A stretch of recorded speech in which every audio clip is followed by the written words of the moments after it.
Dear students, कैसे हैं? आज हम लोग lecture 1 data warehousing data mining का देखने जा रहे हैं। आई होप मैं कंप्यूटर साइंस का स्टार्ट कर रहा हूँ। अब देखते हैं आपका कैसा रिस्पॉन्स आ रहा है। आप कमेंट्स में ज़रूर बताना मैं वीडियो कैसे बना रहा हूँ। आई होप मैं कंप्यूटर साइंस के भी लेक्चर बनाऊँ इंशाल्लाह ताला। अच्छे अच्छे से वीडियो बनाऊँ, मैं कोशिश तो है मेरी। तो आप लोग प्लीज़ रिस्पॉन्स में देना। देखा जाएगा आप लोग कितना शेयर कर रहे हो, लाइक कर रहे हो, वो कमेंट्स दे रहे हो, तो उसमें अंदाज़ा हो जाएगा मैं इस कंप्यूटर साइंस में और वीडियो बनाऊँ या नहीं बनाऊँ। तो आप कैसे अच्छे रिस्पॉन्स आएंगे तो मुझे लगेगा मैं कुछ काम अच्छा कर रहा हूँ। खैर एनीवेज हम स्टार्ट करते हैं। तो लेक्चर 1 क्या है? Understanding the components and design of data warehouse. ठीक है, हम कंपोनेंट्स के हम अंडरस्टैंडिंग और डेटा वेयर हाउसिंग के डिज़ाइन के बारे में देखेंगे थोड़ा। एक्चुअली बेसिक हम देखेंगे जो डेटा वेयर हाउसिंग एक्चुअली यहाँ पे आज हम डेटा वेयर हाउसिंग करेंगे इस लेक्चर में। ठीक है, डेटा माइनिंग का मैं बाद में बताऊंगा। तो data introduction to data warehousing. A data warehouse is a centralized repository for storing integrated central data. Actually data warehouse का एक सेंट्रलाइज रिपोजिटरी है, यानी जब हम डेटा स्टोरेज करते हैं। ठीक है, एक जगह डेटा इंटीग्रेट होता है, इकट्ठा होता है।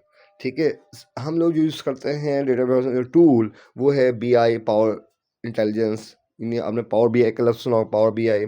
हम एनालिटिक्स करते हैं डेटा वेयरहाउस में। डिसीजन क्यों करते हैं? ये सब डिसीजन मेकिंग के लिए। ठीक है, तो क्या किसकी जो कैरेक्टरिस्टिक है, जो खूबी है, वो है सब्जेक्ट ओरिएंटेड है, फोकस है किसी एक के बारे में। जैसे सेल्स का होगा डेटा इंटीग्रेटेड है, डिफरेंट जगह से डेटा आ रहा है, उसको इकट्ठा करें। नॉन वोलेटाइल, अब डेटा ये जो है नॉन वोलेटाइल होता है, क्योंकि ये डेटा हिस्टोरिकल होता है, उसमें कोई चेंज नहीं होता और टाइम वेरिएंट होता है। ठीक है, ये इसकी कैरेक्टरिस्टिक में अगर पूछे subject oriented, integrated, non volatile और time variant. Why data warehousing? Question ये, क्योंकि डेटा साइलोस, डेटा स्टोरेज, और ये एक चैलेंज है। इनकंसिस्टेंट फॉर्मेट, फ्लैट फाइल, कोई डिफरेंट फाइल आ रहा है, कोई ओरेकल से आ रहा है, कोई SQL से आ रहा है, मतलब डिफरेंट रिसोर्स आपके सोर्स से आ रहा है डेटा। ठीक है, उसके अलग फॉर्मेट होंगे। तो ये बड़ा वो है, इनकंसिस्टेंट है। Lack of historical data. ठीक है, जो हिस्टोरिकल डेटा से मुराद ये है कि पिछले साल का डेटा या 1 महीने पहले का डेटा। देखो, डेटा वेयरहाउस का मकसद क्या है? हमें जो हिस्टोरिकल डेटा यूज़ करते हैं ताकि अ, और याद रखना है हिस्टोरिकल डेटा कभी चेंज नहीं करते हैं। ठीक है, अगर चेंज करोगे तो एनालिसिस कैसे करोगे? इसमें ये खूबी डेटा वेयरहाउस में, पुराने डेटा को हम क्या करते हैं, एक जगह स्टोर कर लेते हैं, उसको कोई चीज़ चेंज नहीं करते। तो ये डेटा वेयरहाउसिंग में एक खूबी है। बेनिफिट्स क्या है? सिंगल सोर्स ऑफ ट्रूथ, एक जगह सब आ जाती है, एक फाइल बन जाती है, एक एक्सटेंशन है एक। ठीक है, इम्प्रूव क्वालिटी हो जाता है, डेटा में इन्हांस एनालिटिक्स कर सकते हैं। जब जब डेटा सोर्स एक जगह आ जाए, एक सिंगल सोर्स पे, तो क्या हो जाएगा? तो काफ़ी अच्छी हम एनालिटिक्स कर सकते हैं। ठीक है, क्योंकि हमारा डेटा इतना इनफ है एनालिसिस के लिए। तो डेटा वेयर हाउसिंग का आर्किटेक्चर क्या है, उसका वो हम करते हैं। 3 टायर आर्किटेक्चर कॉमन जो है, 3 टायर क्या है? बॉटम टायर, और बॉटम टायर में क्या है? डेटा स्टोरेज है। मिडिल टायर में क्या? ओलेप सर्वर है। टॉप टायर में फ्रंट एंड टूल्स है। इसको एक एक करके देखते हैं हम लोग। तो बॉटम टायर में क्या है? डेटा स्टोरेज क्या है? डेटा सोर्स क्या? डेटा बेस हो सकता है, डेटा सोर्स जो, और फ्लैट फाइल्स हो सकती है API से। फ्लैट फाइल्स कौन कौन से होते हैं? याद करो, जो हम CSV फाइल होती है, ये सब फ्लैट फाइल्स होती है। ठीक है, जो हम एक्सेल में कर दो, एक्सेल फाइल नहीं, CSV फाइल। ठीक है, वो है फ्लैट फाइल्स। अच्छा, ETL प्रोसेस क्या है? ETL में होता है, पहले एक्सट्रैक्ट करते हैं, ट्रांसफर करते हैं, फिर लोड करते हैं। नहीं, ETL कैबिनेशन क्या है? Extract, transform, load. Data warehouse में हम स्ट्रक्चर स्टोरेज होता है। ठीक है, ये खूबी है। मिडिल मिडिल टायर ओलैप में क्या होता है? ओलैप सर्वर है।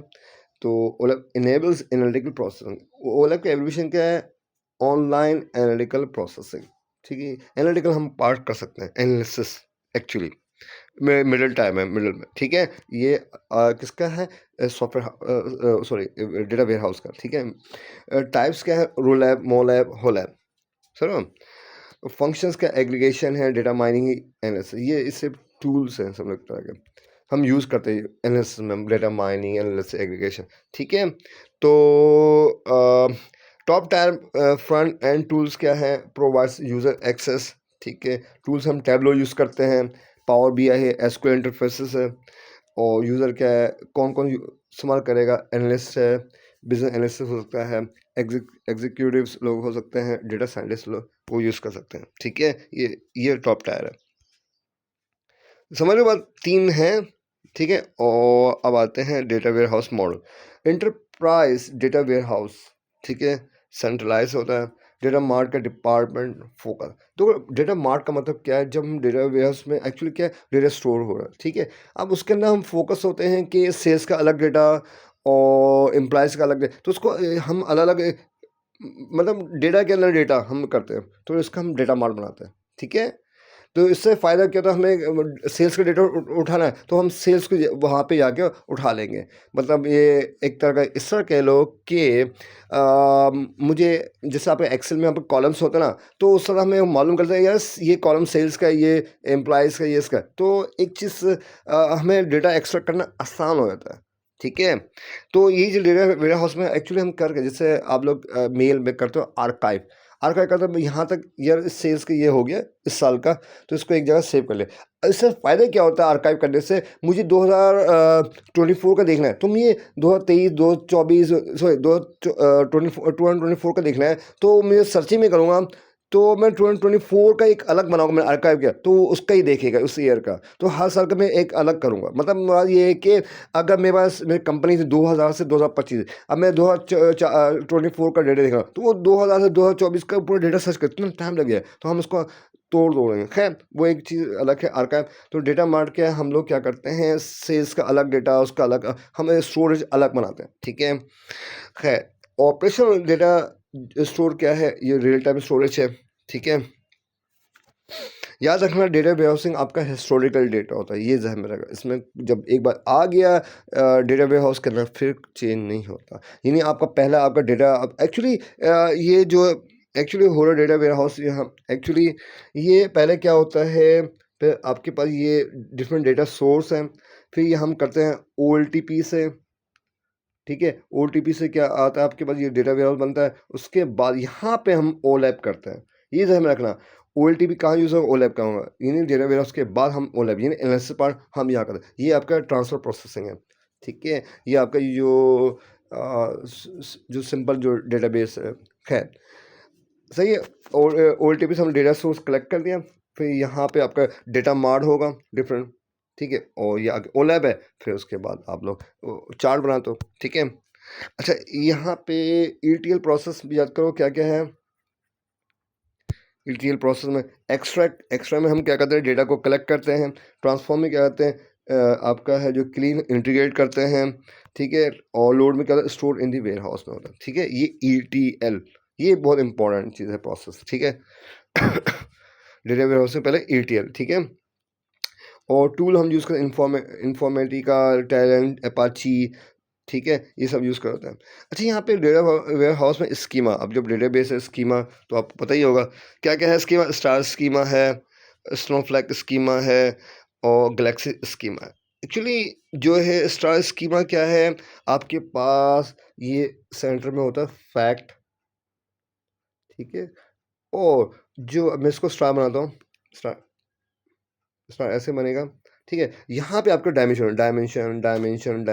अगर स्टार बन गए तो ये आपका क्या स्टार स्कीमा, तो दरमियान में फैक्ट टेबल होगा।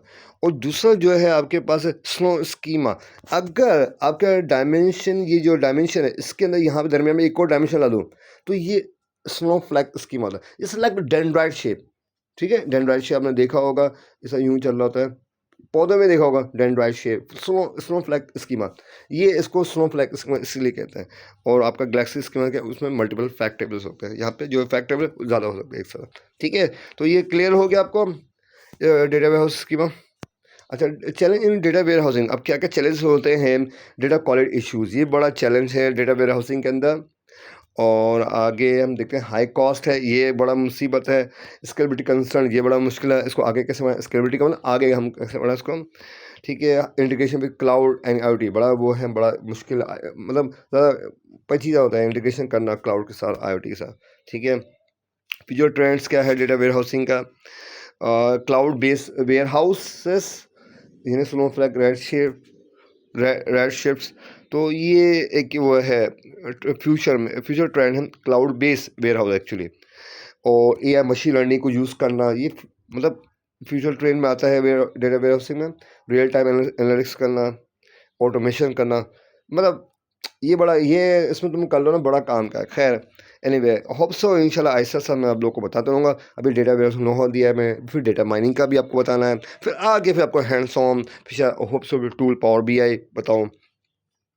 तो कोई क्वेश्चन है आप कमेंट्स में ज़रूर बताना भाई। डियर स्टूडेंट, आई होप ये मेरे कंप्यूटर साइंस के भी अच्छे जाएंगे लेक्चर्स, आप पे है, ठीक है। तो चाहे तो आप मैं व्हाट्सएप पे भी कर सकते हो, मेरा है व्हाट्सएप 092320825160, ये मेरा नंबर है। आप चाहो तो वहाँ से भी बात कर सकते हो, ठीक है। कोई हेल्प लेना हो तो वहाँ से भी। अच्छा, थैंक यू आप लोगों का भाई मेरे चैनल पे विज़िट करने का और देखने का, सब चीज़ों का, ठीक है। ओके, अल्लाह हाफिज़।